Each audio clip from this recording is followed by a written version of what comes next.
नमस्कार प्रेक्षकांनो, ठरलं तर मग मालिकेच्या आजच्या म्हणजेच 12 मार्चच्या भागात आपल्याला एक जबरदस्त असा ट्विस्ट पाहायला मिळणार आहे। पण त्याआधी जर तुम्ही माझ्या चॅनलवर नवीन असाल तर चॅनलला प्लीज सबस्क्राईब करा।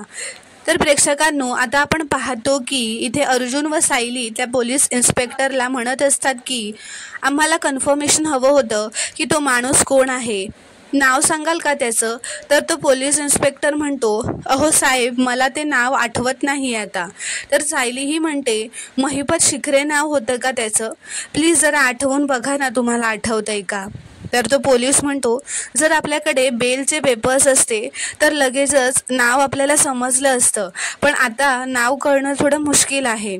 तर आता अर्जुन म्हणतो, आपल्याकडे काय फक्त बेलचे रेकॉर्ड्स एवढंच असतं का, दुसरं काही रेकॉर्ड्स आहेत का ज्यातून आपल्याला नाव कळेल। तर तो पोलीस म्हणतो, तो थोडा विचार करतो व म्हणतो, हो आपल्याकडे रजिस्टर असतं, मी पटकन चेक करून सांगतो। तर इथे दुसरीकडे तन्वी म्हणजे प्रिया ही अश्विनला त्याच्या हॉस्पिटलमध्ये भेटायला आलेली असते। तर प्रेक्षकांनो, आता ही प्रिया तिचा पुढचा डाव टाकण्यासाठी इथे आलेली असते। तिला अश्विन बरोबरच्या लग्नाविषयी त्याच्याशी बोलण्यासाठी ती इथे आलेली असते। ती मुद्दामच त्याला असं म्हणत असते की अश्विन, तुझं मन खूप मोठं आहे रे, म्हणून तू माझ्याशी लग्न करशील असं म्हणालास। तर आता ती त्याच्या तोंडून हे काढून घेण्यासाठी मुद्दाम असं म्हणते की तू हे भावनेच्या भरात बोलून गेलास रे, कळतंय मला, तू शब्द दिलास म्हणून तुला आता लग्न करायलाच हवं, असं काही कंपल्शन नाहीये। ती म्हणत असते, मला कोणी शब्द दिलाय आणि तो पाळला गेला नाहीये याची तर आता मला सवयच झाली आहे। तर आता इकडे ते पोलीस त्या रजिस्टरमध्ये शोधत असताना त्यांना एक नाव सापडतं आणि ते नाव असतं रविकांत देशमुख। तर आता हे ऐकून अर्जुन व सायली खूपच शॉक होतात। तर इथे प्रिया अश्विनला खूपच इमोशनल होऊन काय काय बोलून त्याच्यावर प्रेशराईज त्याला करत असते।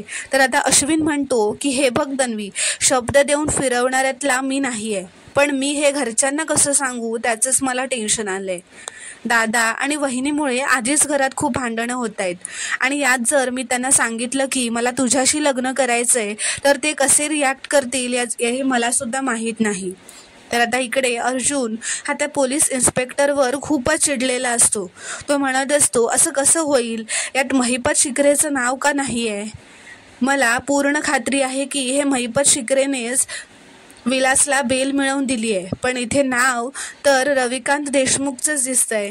तर सायली त्याला शांत करत असते व म्हणत असते की अहो तुम्ही शांत व्हा, असं ती त्याला समजावत असते। तर आता अर्जुन म्हणतो, मला खात्री आहे हा रविकांत देशमुख महिपतचाच माणूस आहे, याला तर मी सोडणार नाही, असं म्हणत ते आता इथून निघून जातात। तर आता तन्वी प्रिया मुद्दाम अश्विनला फोर्स करण्यासाठी खोटे नाटक करत म्हणत असते की तेच तर ना अश्विन, तू माझ्याबद्दल जर ठाम असला असतास ना तर तुला अशी भीती वाटलीच नसती आईवडिलांना माझ्याबद्दल सांगण्याची। पण हरकत नाही, तुझ्या मनात माझ्याशी लग्न करण्याचं नसेल ना तर चालेल। तर अश्विन म्हणतो, तसं नाही आहे तन्वी। तर आता तन्वी मनातच म्हणते, अरे मग थोबाड उचकून बोल ना तुझ्या आईबाबांशी, तुझा भाऊ बघ सगळ्यांच्या नाकावर टिकसून त्या सायलीशी कसं लग्न केलं आणि तू लग्नाबद्दल बोलायला सुद्धा घाबरतोयस।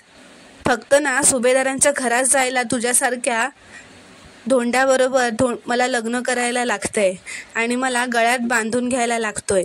तर आता इथे सायली व अर्जुन पोलीस स्टेशनच्या बाहेर आल्यावर अर्जुन म्हणतो, हा महिपत किती चाप्टर आहे बघितलं ना तुम्ही, स्वतःचं नाव यायला नको म्हणून त्याने बेलचे पेपर्स गायब केलेत।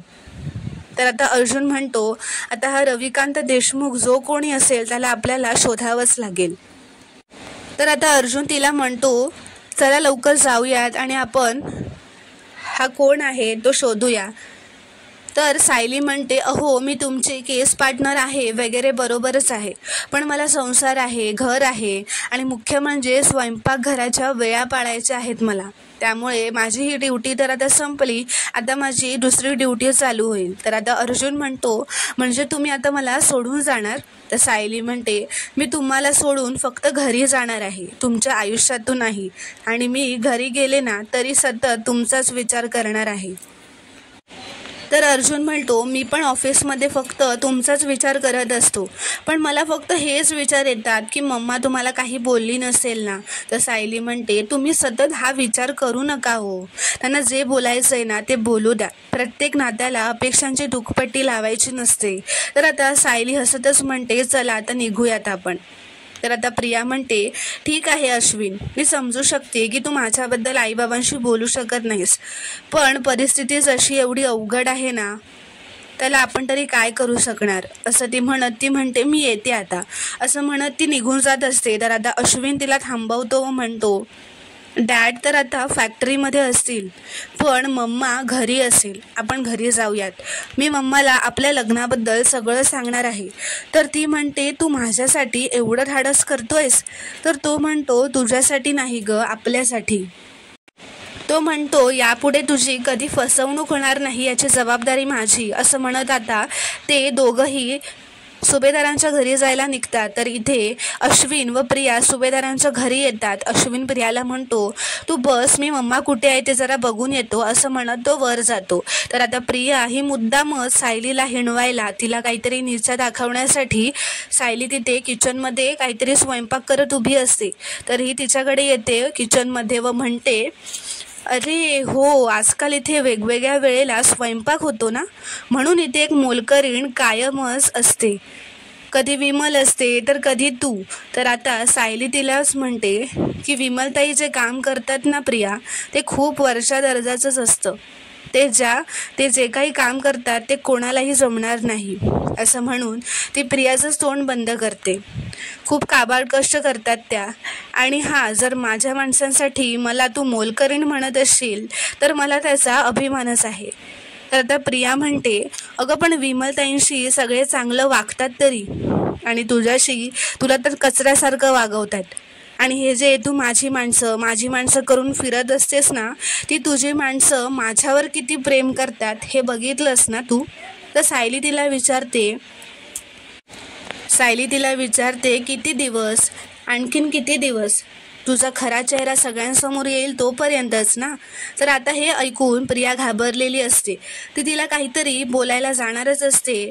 तितक्यात वरून अश्विन हा प्रियाला हाक मारतो व म्हणतो, तन्वी वर ये, मम्मा तिच्या खोलीतच आहे. तर आता सायली विचार करू लागते की ही प्रिया अशी घरी का आली असेल, तेही अश्विन भाऊजींसोबत. तर आता सायली मनात म्हणते, आता मी खरंच कॉफी देण्याच्या निमित्ताने जरा वर जाते, आई मला ओरडतील, पण प्रिया कशासाठी आली आहे हे तरी कळेल.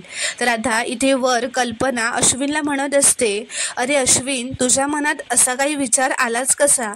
तू तन्वीचं लग्न तर तुझ्या भावाशी जमलं होतं ना. तर अश्विन म्हणतो, पण काय झालं ते तू बघितलंच नाही, म्हणून तन्वीने तिचं पुढचं अख्खं आयुष्य रडतच घालवायचं का, असं तो कल्पनाला विचारतो. तर कल्पना म्हणते, अजिबात नाही, तन्वीचं लग्न एका उत्तम मुलाशी व्हावं असं मला वाटत होतं, पण तो मुलगा तू असशील असं कधीच वाटलं नव्हतं. तर इथे सायली विचार करत असते, प्रिया फक्त तब्येतीच्या कारणानेच अश्विनशी बोलायला आली असेल का? मग ती आईंशी बोलायला का गेली असेल? हा सगळा काय प्रकार आहे प्रियाचा? काही नवीन तर प्लॅन नसेल ना?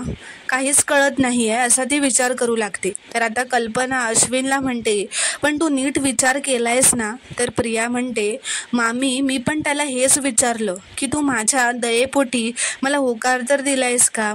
तर अश्विन म्हणतो, अगं प्रिया, मी तुला जे उत्तर दिलंय ना तेच मम्माला पण देईन. अश्विन कल्पनाला म्हणतो, तन्वीचं या घरासाठी परफेक्ट सून आहे. जो मुलगा तुझ्याशी लग्न करेल ना तो खूप लकी असेल, आणि म्हणून मी तन्वीशी लग्न करणार, पण कुठल्या दयेपोटी किंवा उपकारापोटी हे लग्न करणार नाहीये. तर इथे सायली कल्पनासाठी कॉफी घेऊन येत असते. तर कल्पना तन्वीला विचारते की, पण तन्वी, तुझं अर्जुनवर प्रेम असताना तू या लग्नाला तयार तरी कशी झालीस? तर प्रिया म्हणते, मामी, प्रेम म्हणजे नक्की काय असतं ग? इतके दिवस मृगजळाच्या मागे पळत होते मी. मोठ्यांनी घेतलेला निर्णयच प्रेम आहे असं मानत होते, पण अश्विनशी खरी मैत्री झाल्यावर कळलं की माझ्या डोळ्यात पाणी आलं की तो अस्वस्थ होतो, मला त्रास झाला की त्याला त्रास होतो. खरं प्रेम काय असतं हे आत्ता जाऊन कळतंय अश्विन भेटल्यानंतर, असं ती नाटकच करत कल्पनाला सांगत असते. तर आता इथे कल्पनाच्या खोलीबाहेर सायली ही कॉफी घेऊन आलेली असते. तर आता कल्पना तन्वीला म्हणते, तू हे लग्न रिबाउंड रिलेशनशिप म्हणून करत नाही आहेस ना? तर प्रिया म्हणते, अजिबात नाही मामी, इतके दिवस मी स्वप्नात जगत होते, आता मला जाग आली, मी पहिल्यांदा काहीतरी डोळसपणे करू पाहते, तर तुमचा आशीर्वाद द्या. तर कल्पना म्हणते, माझा आशीर्वाद तर आहेच ग, पण तरी मला यांच्याशी आणि पूर्णाजींशी बोलावं लागेल. तर आता प्रिया नाटकच करत म्हणते की, मामी, जर त्या दोघांनी आमच्या लग्नाला परवानगी नाही दिली ना, तर मी या घरात पाऊलसुद्धा ठेवणार नाही. तर आता कल्पना अश्विनला सांगते की, अर्जुनच्या कॉन्ट्रॅक्टबद्दल कळलं ना, तेव्हा असं वाटलं की मी संस्कार करण्यात कुठेतरी कमी पडले, पण आज तुझा निर्णय ऐकून वाटलं की मी नाही चुकले, मी तुझ्यावर 4 चांगले संस्कार नक्कीच केलेत. तर प्रिया म्हणते, मामी, तू सगळ्याच मुलांवर चांगले संस्कार केलेत ग. तर आता कल्पना अश्विनला म्हणते, तुम्ही दोघांनी हे दाखवून दिले की तुमच्या आईवडिलांनी जे काय शिकवलं ना, तुम्ही अगदी तसंच वागताय. ती म्हणते, आणि तन्वी, तुझ्यात ना प्रतिमाचे संस्कार दिसतायत बघ. तर अश्विन म्हणतो, म्हणजे मम्मा, तुझी आमच्या लग्नाला परवानगी आहे ना? तर कल्पना हसतच हो म्हणते व मिठी मारते. तर आता प्रिया मनातच म्हणते, मला माहितीच होतं ही प्रतिमा आहे जी माझा प्लॅन सक्सेसफुल करू शकते, या तुझ्या भोळेपणाचा मला नेहमीच फायदा होत असतो, असं ती कल्पनाला म्हणत असते. तर आता सायली हे कल्पनाचं दार उघडते. तर कल्पना सायलीला बघून चिडते व म्हणते, खोलीत येण्याआधी दार नॉक करण्याची पद्धत आहे की नाही तुला? तर सायली म्हणते, आई, मी प्रियासाठी कॉफी आणली आहे. तर कल्पना म्हणते, कोणी आणायला सांगितली तुला? तर सायली म्हणते, प्रियाने सांगितली होती. तर कल्पना म्हणते, उगाच माझा आवाज वाढवायला लावू नकोस, खाली जा ताबडतोब. तर आता सायली दार लावून घेते व म्हणते, अश्विन आणि प्रिया मिळून आईंशी बोलतायत, म्हणजे कुठला विषय असेल हा? नक्कीच काहीतरी गडबड आहे. तर आता इथे अर्जुन व चैतन्य त्यांच्या ऑफिसमध्ये रविकांत देशमुखबद्दल माहिती शोधत असतात, पण चैतन्य म्हणतो, रविकांत देशमुखबद्दल इंटरनेटवर काहीच माहिती नाही आहे, म्हणजे अशा नावाचा बिल्डर असल्याचे काहीच डिजिटल प्रूफ नाही आहेत. तर आता अर्जुन म्हणतो, रविकांत देशमुख नावाचा माणूस एक्झिस्टच करत नाही आणि स्वतःची ओळख व गुन्हा लपवण्यासाठी महिपतने रविकांत देशमुख नावाचा माणूस क्रिएट केलाय. खूप हुशार माणूस आहे हा. तो या प्रकरणाचे डिटेल्स आपल्याला लवकरात लवकर आता शोधून काढावेच लागतील, असं अर्जुन म्हणतो. तर आता सायली तिच्या खोलीत येऊन अर्जुनला फोन लावते व म्हणते, आज अश्विन भाऊजी लवकर घरी आले आणि प्रियालाही सोबत घेऊन आले आणि दोघे मिळून आईंच्या खोलीत जाऊन बराच वेळ बोलत होते. मला ना काहीतरी वेगळं वाटलं. तर आता अर्जुन म्हणतो, वेगळं काय होत्यात? त्या प्रियाला काय ना काय कारणाने आपल्या घरी यायचंच असतं. अश्विन भेटला असेल आणि आली असेल ती त्याच्यासोबत. तर तो म्हणतो, तुम्ही ना त्या तन्वीला इग्नोरच करा. तर आता सायली व अर्जुन थोडे मस्करी करत असतात. तर सायली अर्जुनला विचारते, तुम्ही जेवलात का? तर आता हा अर्जुन कामाच्या व्यापामुळे जेवलेला नसतो, पण तो सायलीला घाबरूनच म्हणतो, हो मी जेवलो. तर आता सायलीला माहिती असतं की अर्जुन खोटं बोललोय. तर सायली अर्जुनला मुद्दामच विचारते, पण डब्यात कुठली भाजी होती हो, सांगा ना जरा. तर आता अर्जुनची फजिती उडालेली असते, त्याला कळतच नसतं की काय सांगायचं, म्हणून तो आता चैतन्य समोर बसलेला असतो, त्याला इशारा करतो, त्याला विचारतो की भाजी कुठली होती, सांग मला लवकर.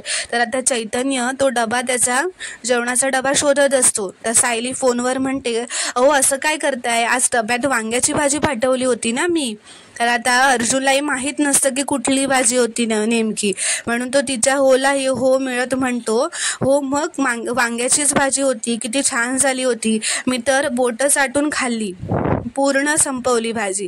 तर आता सायली त्याच्यावर ओरडतच म्हणते, वांग्याची नाही मटकीची उसळ पाठवली होती मी, किती खोटं बोलताय हो. तर सायली म्हणते, काय हो, बायकोला हे सांगायची भीती वाटते का की कामाच्या भरात तुम्ही डबा खायलाच विसरलायत.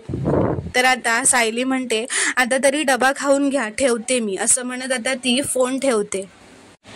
तर आता इथे महिपतला सरंजामळे भेटायला आलेला असतो त्याच्या घरी. तर इथे महिपत हा म्हणत असतो की, कसं आहे ना सरंजामळे साहेब, आता आमचा सगळा भरवसा तुमच्यावरच आहे.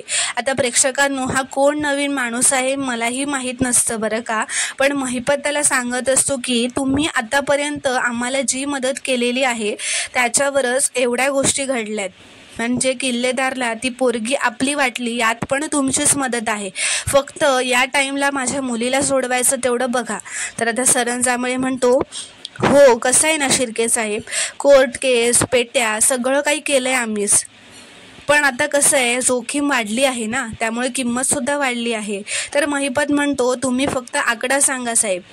तो म्हणतो, सध्या हे हाताला लागेल तेवढे पैसे ठेवा, बाकीचे पैसे माझा माणूस तुमच्या घरापर्यंत पोहोचवेल, असं महिपत त्याला म्हणतो. आता महिपतला सयाजीरावाचा फोन आलेला असतो. तो म्हणतो, नमस्कार सयाजीराव, तुम्ही आम्हाला जी जबाबदारी दिली ती आम्ही पार पाडलेली आहे. त्या म्हाताऱ्याला उचललेलं आहे, पुढे काय करायचं ते सांगा. आता हा सयाजीराव म्हणजे घरोघरी मातीच्या चुलीमधील सयाजीराव असतो, ज्याने नानांना किडनॅप केलेलं असतं महिपतला सांगून. महिपतच्या माणसांनी त्या नानांना किडनॅप केलेलं असतं. तर आता तो सयाजीराव म्हणत असतो, एवढं चांगलं काम तुम्ही केलं आहे, पार्टी तर व्हायलाच पाहिजे ना महिपतराव. तर महिपत म्हणतो, अहो काय पार्टी साहेब, माझी मुलगी तुरुंगात आहे, माझं लक्ष तरी लागेल का? एकदा ती घरी आली ना की मुंबईपासून पुण्यापर्यंत पार्टी करू. तर आता इथे चैतन्य व अर्जुन म्हणतच असतात की विलासची बेल कोणीतरी केलीच आहे, कोणाला तरी त्याचे डिटेल्स माहिती असतील. तर चैतन्य म्हणतो, या महिपतने सगळ्यांनाच पैसे चारून गप्प बसवलं असेल तर काय करायचं. अर्जुन म्हणतो, विलासची बेल झाली तेव्हा त्या पोलीस स्टेशनचा इन्चार्ज कोण होता त्याला शोधून काढलं पाहिजे. तर चैतन्य म्हणतो, एक मिनिट, ती माहिती असेल बहुतेक आपल्याकडे या फाईलमध्ये. तर आता ते फाईलमध्ये चेक करतात तेव्हा त्यांना कळतं की त्यावेळेचे जे इन्चार्ज होते ते इन्स्पेक्टर सरंजामळे होते. तर आता अर्जुन म्हणतो, इन्स्पेक्टर सरंजामळे कुठे आहेत, त्याची ट्रान्सफर झाली आहे की नाही, ते पनवेलमध्येच आहेत का ते बघ. तर इन्स्पेक्टर सरंजामळे सापडणं खूप गरजेचं आहे असं तो म्हणतो. आता विलासच्या केसचे डिटेल्स फक्त त्यांनाच माहिती असणार. तर इथे सायली तिच्या खोलीत असते तेव्हा अर्जुन अचानकच खोलीत येतो व सायलीला धडकतो. तेव्हा सायलीला पडता पडता अर्जुन तिला सावरतो. तर आता तो सायलीचं कौतुक करत असतो, खूपच रोमॅन्टिक होत असतो. तो म्हणतो की माझी बायको इतकी सुंदर आहे ना की तिच्याकडे बघतच राहावंसं वाटतं मला. कधी कधी तर ती काय म्हणते तेही ऐकू येत नाही मला. तर सायली म्हणते, हो पण मला आता सगळं ऐकू येतं आहे. तुम्ही आधी बसा इथे आणि मला सांगा विलासच्या केसचं काय झालं, चैतन्य भाऊजींना काही माहिती मिळाली का. तर आता अर्जुन म्हणतो, नाही, काहीच क्ल्यू लागत नाही आहे आम्हाला. हा रविकांत देशमुख जो कोणी आहे ना तो ॲक्च्युअलमध्ये नाहीच आहे असं वाटतंय मला. त्याला इंटरनेटवर आम्ही त्याला खूप शोधलं पण कुठेच काही इन्फो नाही आहे त्याची. तो म्हणतो, महिपत शिकरेने स्वतःला वाचवण्यासाठी हा खोटा माणूस क्रिएट केला आहे. तर अर्जुन म्हणतो, चैतन्याने माहिती काढली आहे त्या पोलीस स्टेशनच्या इन्चार्जची, जो की इन्स्पेक्टर सरंजामळेची आहे. तर आता चैतन्य त्या इन्स्पेक्टर सरंजामळेची इन्फो काढतोय. तर अर्जुन म्हणतो, मी इन्स्पेक्टर सावंतांशी बोललो तर त्यांच्याशी काही माहिती मिळू शकते का. तर मी त्यांच्याशी बोलून बघतो आणि मी त्यांना लगेचच फोन लावतो असं म्हणत आता तो इन्स्पेक्टर सावंतांना फोन लावतो. तर आता अर्जुन इन्स्पेक्टर सावंतांना सरंजामळेचे डिटेल्स विचारत असतो. तर इन्स्पेक्टर म्हणतात, सरंजामळे तर रिटायर झाले पण त्यांचा नंबर आहे, तो शोधतो व पाठवतो मी तुम्हाला. तर अर्जुन म्हणतो, लगेचच पाठवा मला. तर आता त्या इन्स्पेक्टर सावंतांनी अर्जुनला सरंजामळेचा नंबर पाठवलेला असतो. तो नंबर मिळताच अर्जुन लगेचच सरंजामळेला फोन लावतो. तर आता मित्रांनो, पुढील भागात काय होणार आहे हे पाहणं खूपच इंटरेस्टिंग ठरणार आहे. पुढील भागात आपण बघतो की आता अश्विन हा कल्पना व प्रतापशी, तन्वी म्हणजेच प्रियाशी लग्न करण्याबद्दल बोलतच असतो आणि ते सायली त्यांच्या खोली बाहेरून लपून ऐकत असते आणि अचानकच तिच्याकडून ते दार उघडलं जातं. तर कल्पना, प्रताप आणि अश्विनला कळतं की सायली लपून त्यांचं बोलणं ऐकत असते, म्हणून आता ते तिघंही तिच्यावर खूप चिडतात. कल्पना सायलीचा हात धरून तिला खाली ओढत आणते बरं का, ती खूपच रागवलेली असते आता सायलीवर. व अश्विनही तिला विचारतो, ही आता काय आमचं बोलणं सुद्धा लपून ऐकायला लागली आहे वाटतं. आणि आता या सगळ्यांचं बोलणं की सगळे कसे सायलीला ओरडत असतात हे सगळं बोलणं अर्जुनने दारात उभं राहून ऐकलेलं असतं. तर आता अर्जुन व चैतन्य हे सरंजांबळेला एका बार व रेस्टॉरंटमध्ये भेटायला आलेले असतात.